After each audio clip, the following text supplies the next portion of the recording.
बिस्मिल्लाहिर्रहमानिर्रहीम। शुरू अल्लाह के नाम से जो बड़ा मेहरबान और निहायत रहम करने वाला है। अस्सलामु अलैकुम। Welcome to my YouTube channel. So guys, आज हम इंग्लिश की दूसरी क्लास के साथ हाजिर हैं। पिछली क्लास के अंदर हमने कुछ अल्फाज पढ़े थे। आज हम उन अल्फाज को जुमलों की सूरत में इस्तेमाल करेंगे। देखें, जब भी हम बात करते हैं तो हम वो बात जुमलों की सूरत में कर रहे होते हैं। बेसिकली जुमला या सेंटेंस क्या होता है? सेंटेंस असल में मुख्तलिफ अल्फाज को हम जो एक सही तरतीब में लिखते हैं या बोलते हैं उसको जुमला कहा जाता है।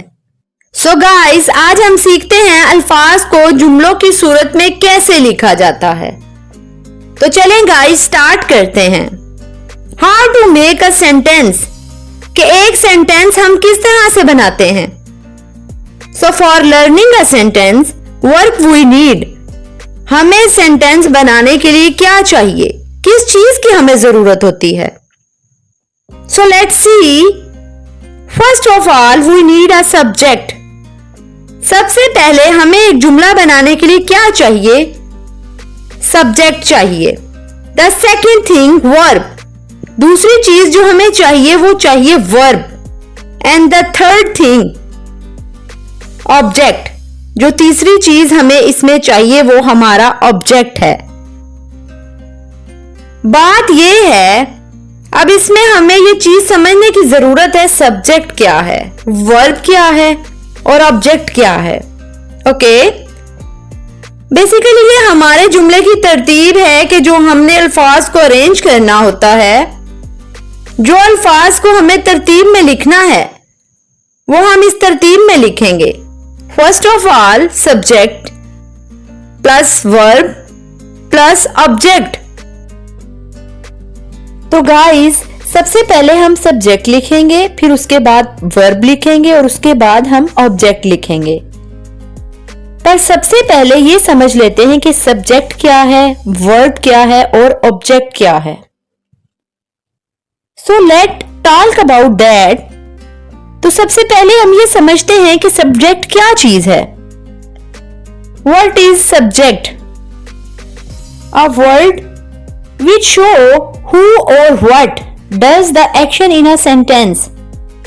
A word एक लफ्ज शो जाहिर करता है who कौन, what या फिर क्या, does the action काम करता है। इन अ सेंटेंस, इस जुमले में, यानी कि एक ऐसा लफ्ज जो कि ये जाहिर करता है कि जुमले में काम कौन कर रहा है या क्या चीज है। यानी कि एक ऐसा लफ्ज जो कि ये जाहिर करता है कि जुमले में काम कौन कर रहा है या क्या चीज है जो जुमले में काम कर रही है। तो शॉर्टकट अपने अल्फाज में कहना चाहूं तो ये कहूंगी कि जुमले में सब्जेक्ट कहा जाता है उसको जो काम करने वाला होता है।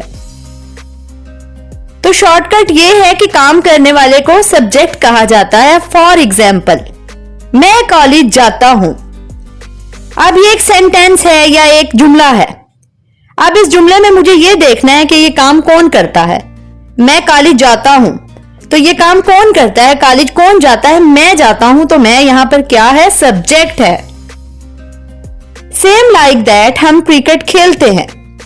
अब हम क्रिकेट खेलते हैं, इस जुमले के अंदर ये काम कौन कर रहा है, क्रिकेट कौन खेलता है, हम खेलते हैं, तो हम यहां पर सब्जेक्ट हैं।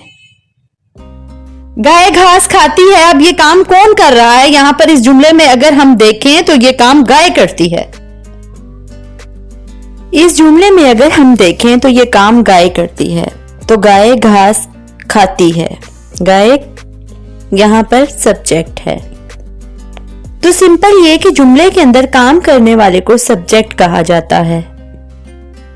सो गाइस, चले हम चलते हैं अपने नेक्स्ट पॉइंट की तरफ। सो हमारा नेक्स्ट पॉइंट है verb. So verb is a work. Verb होता क्या है, तो चलें देखते हैं। A word which show the action, occurrence और अ स्टेट। अ वर्ड एक लफ्ज, विच शो जो कि जाहिर करता है, द एक्शन इसके एक्शन को, अकरेंस किसी वाकये को, स्टेट या फिर किसी हालत को। ओके, सो फॉर एग्जाम्पल मैं कॉलेज जाता हूं। सो यहां पर काम करने वाला कौन है? मैं हूं, तो मैं हो गया सब्जेक्ट। लेकिन अब देखना है कि मैं करता क्या हूं। तो जाता हूं, ये हमारा यहां पर वर्ब है। सेम लाइक दैट हम क्रिकेट खेलते हैं, ये काम कौन करता है? हम करते हैं, तो हम हो गया सब्जेक्ट। अब हम करते क्या हैं? खेलते हैं, तो खेलना यहां पर वर्ब है। ओके, आप इंग्लिश सीखते हैं, ये काम कौन करता है? तो आप करते हैं, आप होंगे सब्जेक्ट। लेकिन आप करते क्या हैं? सीखते हैं, तो सीखना क्या होगा? वर्ब। अगर मैं शॉर्टकट में अपने अल्फाज में इस चीज को बताऊं तो वो कहा जाता है जुमले के अंदर जो भी काम हो रहा होता है। यानी कि सिंपली पहले नंबर पर आपने ये देखना है कि काम करने वाला कौन है जो एक्शन को सरअंजाम दे रहा है या काम को सरअंजाम दे रहा है। फिर दूसरे नंबर पर काम कर क्या रहा है, ठीक है, तो वर्ब हो गया, कोई भी काम। तो सेकंड नंबर पे जो आपने चीज लिखनी है वो है वर्ब। सो हमारी तीसरी चीज है object. What is object? Object क्या है? A word which is affected by the action of a verb, which is affected by the action of a verb, जिस पर किसी वर्ब का या किसी काम का असर हुआ होता है। तो ये कि शॉर्टकट में अपने अल्फाज में समझाऊं तो जिस चीज पर काम वाकया हो रहा होता है उसे वर्ब कहा जाता है। मिसाल के तौर पर मैं इंग्लिश पढ़ाती हूं, अब ये एक जुमला है। अब मैं यहां पर सब्जेक्ट हूं, मैं काम क्या करती हूं? पढ़ाती हूं, तो ये काम हो गया। लेकिन पढ़ाती क्या चीज हूं? पढ़ाने का अमल किस चीज पर हो रहा है? इंग्लिश पर, तो इंग्लिश यहां पर ऑब्जेक्ट है। Okay, so same like that guy घास खाती है। सो ये काम कौन करता है? गाय करती है, सो गाय सब्जेक्ट है। काम क्या करती है? खाती है, सो ये वर्ब है। लेकिन खाती क्या चीज है? ये खाने का अमल किस चीज पर हो रहा है? घास पर हो रहा है, तो घास जो है वो ऑब्जेक्ट है। ओके, सो आपने हर चीज याद रखनी है कि हमारा जो ऑब्जेक्ट है वो क्या चीज है? जिस चीज पर काम वाकया हो रहा होता है वो हमारा ऑब्जेक्ट है। अगर मैं सादा अल्फाज में इसको समझाना चाहूं तो सिंपल मैं ये कहूंगी कि सब्जेक्ट काम करने वाले को, वर्ब काम को, एंड ऑब्जेक्ट जिस चीज पर काम हो रहा होता है।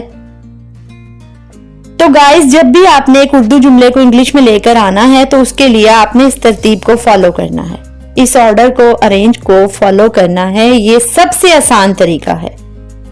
सबसे पहले आपने उर्दू जुमले में हर चीज देखनी है कि जुमले में काम कौन कर रहा है। सबसे पहले इसकी इंग्लिश लिखनी है। दूसरे नंबर पर फिर क्या देखना है? ये बंदा या ये चीज काम क्या कर रही है, उसकी इंग्लिश लिखनी है। और फिर उसके बाद तीसरी चीज आ जाएगी कि ये चीज नोटिस करनी है कि किस चीज पर वो काम करते हैं। ओके, इस तरतीब को फॉलो करते हुए आप हजारों के हिसाब से जुमले खुद बना सकते हैं अगर आपको उन अल्फाज की इंग्लिश आती हो तो। चलिए गाइस, कुछ एग्जाम्पल्स देखते हैं और कुछ उर्दू स्टेटमेंट बनाते हैं और इनको उर्दू में ट्रांसलेट करके देखते हैं। सो गाइस, शुरू करते हैं। 4 से 5 स्टेटमेंट्स मैंने लिखी हैं। अब इन सब स्टेटमेंट्स को हम इंग्लिश में ट्रांसलेट करके देखते हैं। सो गाइस, हमने फॉलो करना है subject plus verb plus object. Subject काम करने वाला, वर्ब काम, ऑब्जेक्ट जिस चीज पर काम हो रहा हो। हमने इस कैप्चर को फॉलो करना है। आप देखेंगे सबसे पहले हमें क्या लिखना है? मैं किताब पढ़ता हूं। अब इस जुमले को हम ट्रांसलेट करना चाहते हैं। अब इस जुमले में देखें कि सब्जेक्ट कौन है। सब्जेक्ट किसको कहते हैं? काम करने वाले को। तो मैं किताब पढ़ता हूं, तो अब इसमें सबसे पहले मैं ये नोटिस करूंगी ये काम कौन करता है। इस जुमले में तो किताब कौन पढ़ता है? मैं पढ़ता हूं।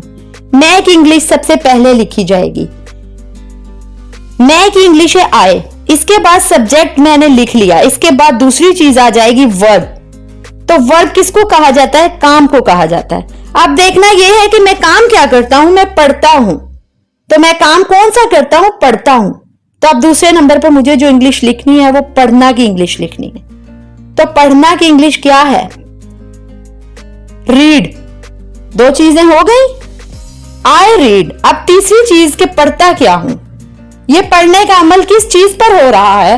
आप देखें कि किस चीज को पढ़ा जा रहा है। किताब को पढ़ा जा रहा है, तो किताब की इंग्लिश तीसरे नंबर पर आ जाएगी। तो किताब की इंग्लिश होती है बुक। तो आपकी यही स्टेटमेंट जो उर्दू में कह रहे हैं कि मैं किताब पढ़ता हूं, इंग्लिश में ये होगा I read book. Okay, same like that the next statement is हम खाना पकाते हैं। तो अब सबसे पहले हम इसमें देखेंगे काम करने वाला कौन है, तो ये काम कौन करता है, तो ये काम करते हैं हम की इंग्लिश क्या होती है, वही। सेकंड नंबर पर आ गया काम के। अब काम हम करते क्या है, इस जुमले के अंदर हम काम क्या करते हैं, पकाते हैं। तो पकाना की इंग्लिश क्या होती है, कुक, वही कुक। पकाते क्या चीज है, ये काम किस चीज पर हो रहा है, तीसरी चीज है ऑब्जेक्ट, ठीक है। तो पकाते किस चीज को है, खाने को, food, we cook the food. Okay, your statement is complete in English. हम खाना पकाते हैं, we cook the food. Same like that we move to third statement. A third statement is आप इंग्लिश बोलते हैं। सो सबसे पहले ये देखना है कि काम कौन करता है, सबसे पहले सब्जेक्ट देखना है। काम करने वाला कौन है, आप हैं। आपकी इंग्लिश क्या होगी, यू। काम क्या करते हैं, बोलते हैं। बोलने की इंग्लिश होगी स्पीक। थर्ड थिंग के बोलते क्या है, इंग्लिश।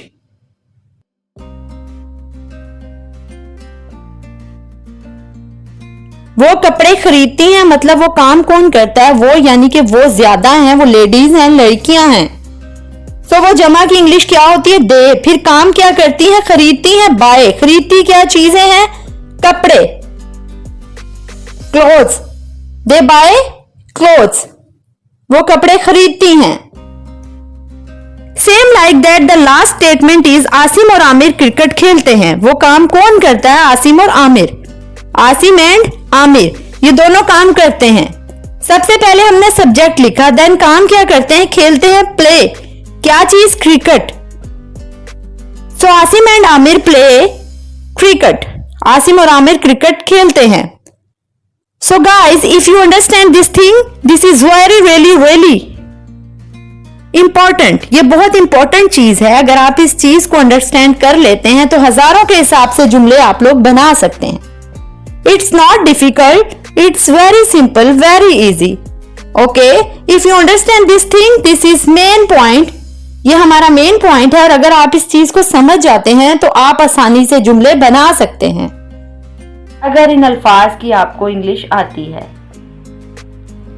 ओके, सो गाइस, आज हमने सीखा कि एक सिंपल सेंटेंस बनाने के लिए हमें किन चीजों की जरूरत होती है। तो हमने समझा कि हमें 3 चीज़ों की ज़रूरत होती है। Number 1 subject, number 2 verb and number 3 object. Subject मैंने बताया कि काम करने वाले को कहते हैं। ये आपकी सबसे पहली चीज़ है जो आपने उर्दू से इंग्लिश में ट्रांसलेट करते हुए सबसे पहले नंबर पर रखनी है। दूसरे नंबर पर आ जाएगा वर्ब। वर्ब कहा जाता है किसी भी एक्शन या किसी भी काम को। देखना ये है कि जो काम करने वाला है वो काम क्या कर रहा है। और फिर तीसरे नंबर पर ऑब्जेक्ट, यानी कि ये काम किस चीज पर हो रहा है। बस ये तरतीब आप अपने जहन में रखें और इस तरतीब को मद्देनजर रखते हुए आप हजारों स्टेटमेंट्स आसानी से खुद से बना सकते हैं। सो गाइस, ये आप लोगों का होमवर्क है। 10 स्टेटमेंट्स हैं जो कि एज अ होमवर्क मैं आप लोगों को दे रही हूँ। तो आप लोगों ने इन स्टेटमेंट्स को बनाना है। नंबर 1 हम किताबें खरीदते हैं। नंबर 2 वो म्यूज़िक सुनते हैं। नंबर 3 आप फिल्में देखते हैं। नंबर 4 मैं बर्गर पसंद करता हूँ। नंबर 5 हम चाय पीते हैं। नंबर 6 आप कंप्यूटर इस्तेमाल करते हैं। नंबर 7 मैं फुटबॉल खेलता हूँ। नंबर 8 आप उर्दू बोलते हैं। नंबर 9 अजान और अफान कॉलेज जाते हैं। एंड नंबर 10 हम जूस पीते हैं। सो गाइस, ये 10 स्टेटमेंट्स हैं जो आपने अपने तौर पे कोशिश करनी है। खुद से आपने इन स्टेटमेंट्स को बनाना है और इनको बनाकर इनको बोलने की कोशिश करनी है। बिकॉज स्टेटमेंट्स लिखना एक अलग चीज़ होती है और इनको बोलना एक अलग चीज़ है। सो हम बात कर रहे हैं स्पीकिंग की। ओके, सो आप जितना ज़्यादा आप इन अल्फाज को, इन जुमलों को अपनी ज़बान से अदा करेंगे उतना ज़्यादा आपकी रवानी बनती चली जाएगी। सो गाइस, कल ये 10 स्टेटमेंट्स मैं खुद भी आपको बनाकर बताऊंगी। तो आप लोग देख लीजिएगा कि इन 10 स्टेटमेंट्स को कैसे बनाया आप लोगों ने, और मैंने इन 10 स्टेटमेंट्स को कैसे बनाया है। अगर कोई थोड़ी बहुत मिस्टेक्स हो गई तो इट्स ओके, स्टार्ट में डेफिनेटली थोड़ी बहुत मिस्टेक्स होंगी, बट कोई मसला नहीं, कोई बड़ा इशू नहीं है ये। आपने कोशिश करनी है अपनी तरफ से इस काम को करने की। And with the passage of time इंशाल्लाह आप अपने अंदर चेंज देखेंगे कि आप किस चीज़ को इम्प्रूव कर रहे हैं। सो गाइस, उम्मीद करती हूँ आज के लिए इतना लेसन आप लोगों के लिए काफ़ी है, और उम्मीद करती हूँ कि आज के लिए मेरे इस लेसन को आप लोगों ने खूब इंजॉय किया होगा। एंड इंशाल्लाह ताला ज़िंदगी रही तो मुलाकात होगी आपसे अगले लेसन के साथ। Wish you all the best. अल्लाह हाफिज़।